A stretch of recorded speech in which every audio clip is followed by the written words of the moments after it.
پیارے رسول صلی اللہ علیہ وسلم کا ارشاد ہے کہ حسد یعنی رشک دو شخصوں کے سوا کسی پر جائز نہیں۔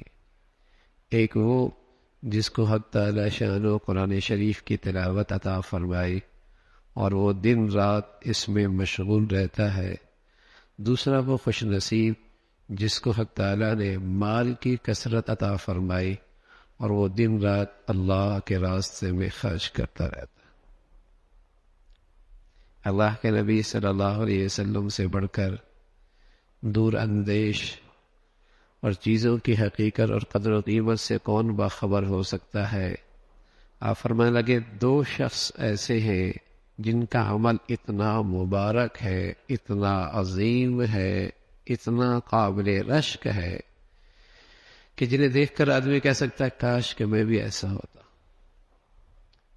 ایک جسے اللہ رب العزت نے قرآن کی تلاوت کا ذوق شوق عطا فرمایا ہو اور ہر وقت قرآن کی تلاوت کرتا ہو۔ قاری فتح محمد صاحب رحمۃ اللہ علیہ تھے، ایک قرآن تہجد میں شروع کر رکھا ہوتا، ایک عام نمازوں میں تلاوت کا سلسلہ شروع کر رکھا ہوتا، اور ایک عام تلاوت کا معمول تھا۔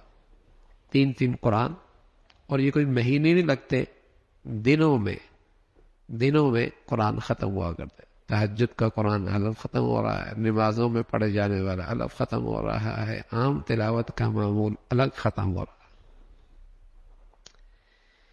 یہ جو تلاوت کی معمولات کی ترتیب آپ نے قرآن میں دیکھی ہوگی، ایک منزل، دو، اس 7 منزلیں مسلمان ہفتے کو قرآن شروع کرتا، جمعے کو اپنا قرآن ختم کر لیا۔ یہ عام مسلمانوں کی تلاوت کا معمول تھا، ایک منزل روز پڑھ لیا کرتا۔ مسلمان معاشرے میں تصور نہیں تھا کہ مسلمان ہو اور اس کی زندگی میں تلاوت نہ ہو۔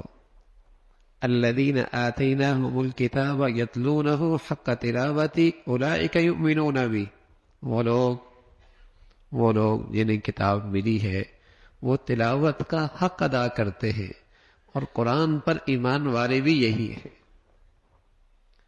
یہ وہ لوگ ہیں جنہیں جو تلاوت کا حق ادا کرتے ہیں اور قرآن پر ایمان لانے والے بھی یہی ہیں۔